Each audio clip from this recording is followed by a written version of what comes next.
What's up, ladies and gents? My name is Parv and I welcome you back for another exciting episode and continuation of our most prominent series, the top 5 plays. We have an awesome lineup in today's video, so kick back, relax, and enjoy as we begin with random on Evelyn at our number 5 spot. As you'll see, this is a team effort, so I have to give an honorable mention to Bard for setting the trap up beautifully. At first, red team seemed to be getting the better end of this trade until Thresh and Corki show up, so Bard speeds up Annie and then sets up the magical journey before entering stasis from his ult. He takes the journey as they quickly follow him over, but they're not gonna like what's on the other side because Evelyn and Graves are ready with their ults to instantly destroy them. Blue team's immediately on the retreat, but they've already lost 2 carries and are trying to salvage whoever they can. The friendly Malphites roam down, so they clean up Thresh and then all turn to Udyr, who's gone deep for the kill on Annie. His shield might save him from the tower, but Evelyn's one step ahead and flashes to make it a 4-for-1 in the end. Let's see this bait one more time, and I can't give enough credit to all 3 of them. Bard for setting up the trap and the other 2 for reading the situation perfectly and being ready on the receiving end. Our next play by Themblorr features Quinn, who's usually a champion we don't normally see both on the Rift or in our top 5s. In the beginning, we take a look at the minimap and see Quinn's team pressuring mid as she moves to take this top inhib with Sona. The enemy team's fighting mid because they thought only Quinn was split pushing and they sent Kha'Zix to defend, but he's outnumbered and has to concede the inhib. Obviously, the downside to having a 2v1 top lane is the enemy team get a 4v3 mid lane, so they lose 2 allies and have to fall back. Quinn slips into the fog of war because she knows Kha'Zix will go for the pink ward and then flies in with her ult, catching him mid-air and blinding him so he can't fight back, and because of the pink ward, he can't even stealth away. She has a creep wave here, so now the enemy team need to commit more players to defend the base, sending both Gangplank and Riven to deal with Themblorr. As she moves in on the Nexus turrets, we see Gangplank home guard in, so Quinn backs up and blinds him in right after he eats the oranges for the takedown. Riven's queuing in, so she flashes the knockup and plays the spacing game while waiting for cooldowns. Riven makes a mad dash for Quinn, but a beautifully timed Q blinds Riven, which means no life stealing, no damage, and no chance. Quinn takes the unofficial triple, and with this pressure, she starts on the Nexus turrets when the creep wave shows up. Although the enemy team respawn in time to defend, she manages to get both Nexus turrets, and a little while later in the game, she comes back to finish the job.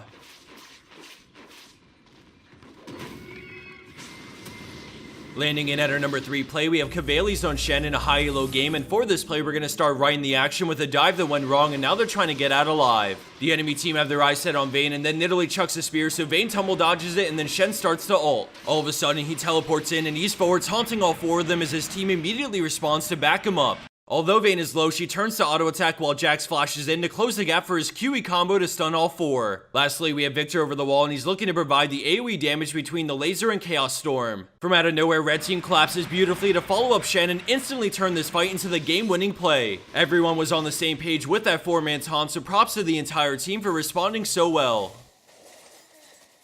Keeping on the theme of teamwork and timing, our number 2 play features a picture-perfect wombo submitted by Danzuh on Janna. Our apologies about the lower quality of recording because it was sent in recorded already, but let's get into this game, which currently is just about dead even. The enemy Orianna tries getting a pick on Ezreal, but only gets Janna, and then a quick tornado gets thrown back to knock up all 5. We can see the True Shot Barrage about to fly through the enemy team, as well as Cho'Gath's QW combo, which will hit at least a few. Off to the side, the friendly Yasuo is moving in to look for a last breath as we unpause it, and my god, where'd they go? That was a beautiful setup on all 5 by Janna's Tornado, which gets them the Ace and Dragon to top it off. Since we paused it to analyze what's going on, I'm gonna go ahead and let it play another time at normal speed so you can see the synergy come to life.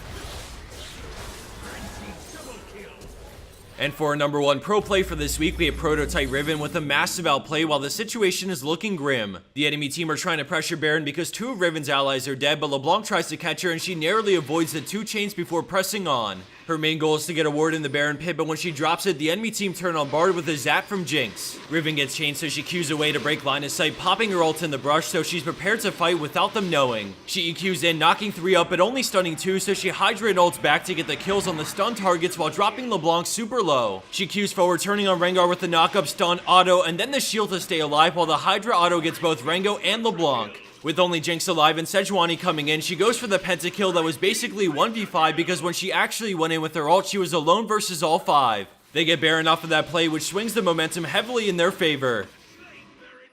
And for our bonus clip of the week, we have Sykud on Mordekaiser with an insanely close nail-biting 1v2. Just for those who need a little bit of refreshing on Mordekaiser's kit, keep in mind for this play that when he deals damage with his skills, a portion of the damage becomes his shield. This fight gets really close, but the kiting and shields come in so clutch, especially when Shyvana shows up, so I hope you enjoy. As the bonus plays on, I wanted to do an RP giveaway sponsored by Loot Crate for 2 different $25 RP cards. They're a major supporter of the channel, and they wanted to do something awesome for you guys, so there's no requirements to enter this giveaway. All all you have to do is comment down below and let us know your secret OP pick currently in the meta. Thanks to those who comment, and for anyone not familiar with Loot Crate, I'd highly recommend checking out their site by visiting the link in the description below. They offer a monthly service where you get shipped a box full of awesome gaming related products based off a different theme every month. To get an idea of what comes in each box, on their site they put up all their prior loot crates, so if you're on the fence, check out some of them before making a choice. If you end up signing up for their service, remember if you use the code POTATO1 you can get 10% off and help us out a ton. It's always exciting getting a loot crate in the mail, and I think it's something you guys would really enjoy, so I'll leave it at that.